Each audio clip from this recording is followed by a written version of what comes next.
Oh, what should I try this time?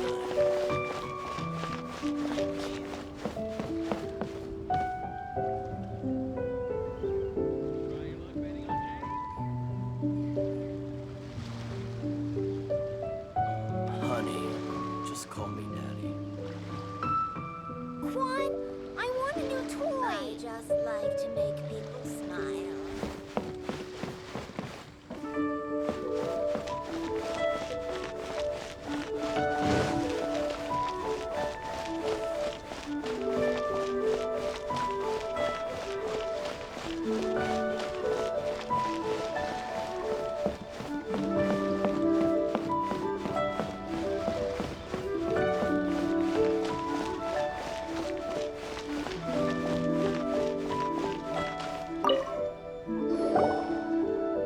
Is there anything I can do for you two?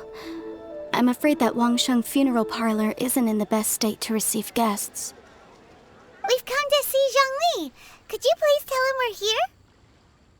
Unfortunately, Zhongli isn't here at the moment. It seems he went to Northland Bank. Doesn't the Northland Bank belong to the Fatui? Last time we saw Zhongli was before we went to the Golden House. Do you think he doesn't know about the attack on Liyue? Visiting the Fatui at a time like this could only mean more trouble. We had better go and make sure that everything is okay.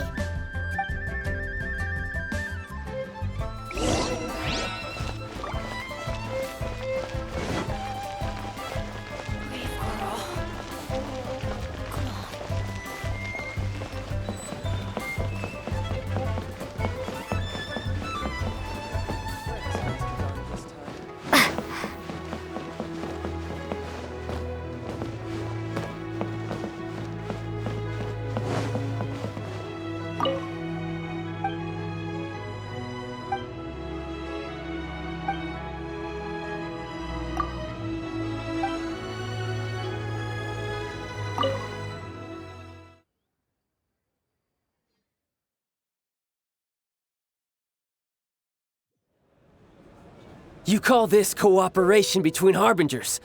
Cooperation involves communication, you know. Don't take it to heart, child. Besides, aren't you happy that you got to skip the formalities and bring chaos to the land? I'm sure you must have enjoyed that. Oh, it seems that some of your friends have arrived. Hey, it's Zhongli and Child. And you! You're also one of the Harbingers? It's you two. I believe we've met once before. In the city of Bards, was it? I'm glad you still remember my name. Ah, right. I imagine that it must have been rather hard to forget watching helplessly as something precious was snatched away from your friend.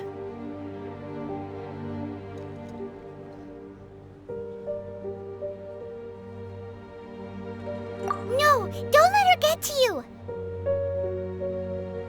You've yet to gather the powers of all 7 elements, and our last battle at the Golden House was almost more than you could handle. So it might be best to keep things peaceful this time, seeing that 2 of the Harbingers are here. Well, if it isn't you two. This is our first time seeing each other since Liyue was nearly wiped off the map. This is certainly a bit awkward, wouldn't you say? Paimon knew that we should never have trusted a Fatui Harbinger. Oh, now don't say that. Sure, I may have misled you, but I never had anything against you personally. Besides, I thought we were getting along quite well together, didn't you? Except for that little tussle we had at the end. Nothing personal. We just have different views, that's all. Of course, you may very well hold this against me, but that's up to you. The real deceivers here are Senora and Zhongli. Curse them for leading me on. So actually, I think... Stop wasting time, child. There'll be plenty of time to chat once I'm through here. You remember the agreement, Morax. Now, if you would be so kind. The Gnosis, please.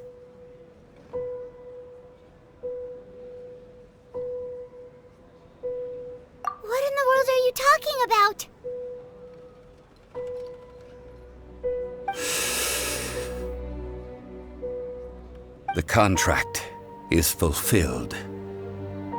That which thou seeketh is now bestowed unto thee, for my promise is solid as stone.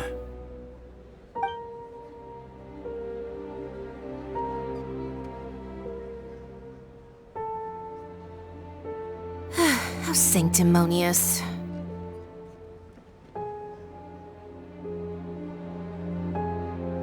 What?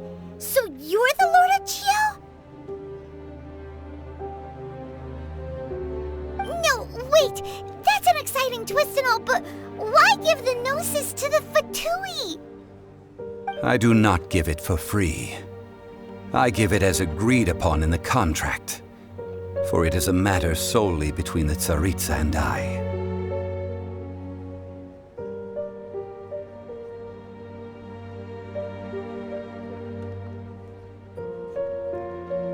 Yeah, you don't think you went a little bit too far with that whole fake death thing? Everyone was preparing the ceremony for you, and splat! This big dragon falls out of the sky, and all of Liyue goes into an uproar. Talk about a disaster. Gathering all the forces that had been bubbling behind the scenes, and then stirring them together in a pot that was bound to boil over. That's what he wanted to see, am I right? Wait, what? Perhaps it's best that I explain. As you know, I've dwelt upon this world for more than 6,000 years. I witnessed the founding of Liyue, together with the Adepti 3,700 years ago. Even boulders that can withstand whirlpools will erode with the passing of time. I kept convincing myself that cracks had not begun to form, and that the end of my time had not yet come. Until one drizzly day, as I was strolling along the harbor, I heard a merchant tell one of his workers, "You finished your duties. Go ahead and call it a day." I stood motionless among the crowds, asking myself, have I already finished my duties? Oh, Zhongli. But as I began to consider relinquishing my divine role, I soon discovered that many reasons still remained to not hastily depart. Was Liyue, the city I had dwelt in for so long, already prepared to enter its next age? I decided that a test was needed in order to reveal the answer. So I feigned my own death, and gathered the cast of Child, the Adepti, and the Liyue Chising to play their roles together on the stage that was Liyue.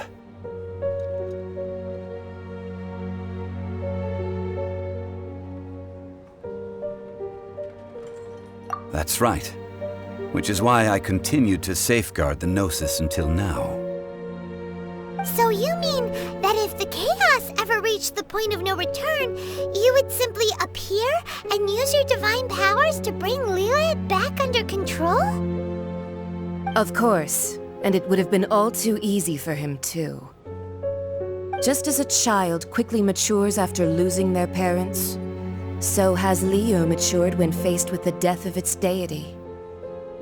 I was pleasantly surprised with the finale of the show that you all put on. Why, you even deserved an encore. The Adepti deserve the greatest applause, considering their years of seclusion. They hardly recognized the city, yet faced with such a crisis, they exerted the greatest amount of restraint. Not only did they manage to cooperate with the Chising, but in the end, they even tried to understand the heart of the people. And hats off to the emissary dispatched by the Archon to fulfill our contract, Signora. She managed to keep everything she knew in strict confidence, far from the eavesdropping ears of her colleague Child, just as I had requested. All the while, I carried on as Zhongli, and fulfilled the traditions of Liyue in this mortal form. Thank you for walking that path with me, traveler. These things were all a part of my script. The only unforeseen plot twist was the conduct of the Liyue Qixing. I had expected them to do no more than the Adepti, to come to the defense of Liyue. But when all was said and done, they seized the opportunity to supplant Liyue's divine protectors, and used the subsequent power vacuum left by my death to quickly gain complete control of Liyue. Huh? That doesn't sound good at all! On the contrary, I think it is excellent. I had always feared that it was too soon for them to take over from me. And it was also that which I longed for the most. As such, this is the best parting gift anyone could have given this god of old. Hey, what about me? Doesn't anyone feel the least bit of remorse for deceiving me? You've practically kept me in the dark! I think that thanks would be more appropriate. You certainly played no small part in all of this, wreaking havoc and turning the city upside down. The Lord of Geo ought to thank you for your performance, if anything. If you hadn't created the pressure of a battle between mortals, Adepti, and a god, the lump of coal resting in the hands of the Geo Archon, Liyue, would never have been able to become a dazzling diamond of a city. Huh? Just whose side are you on, mocking me like that? Are you itching for a fight?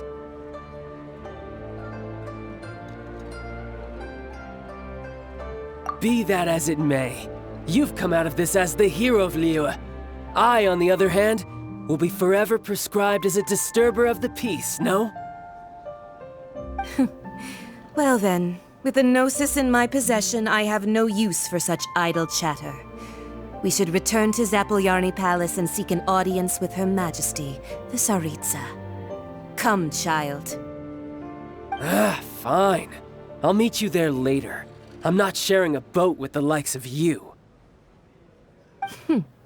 Do as you wish.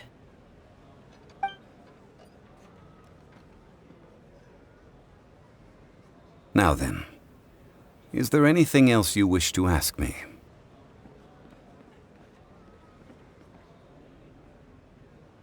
Right! As Zhongli always told us, a good trade is a fair trade. Paimon has no idea what could be a good trade for a Gnosis. Realistically speaking, there is no such thing. Huh? However, I am the god of contracts. For thousands of years, I have made countless contracts. If the deal was of no benefit, then I certainly would not be inclined to agree to it. My agreement with the Cryo Archon will be the last of my contracts as the Geo Archon. My contract to end all contracts. As for the bargaining chip that the Tsaritsa used to balance the scales, uncover that answer for yourself in your future journeys.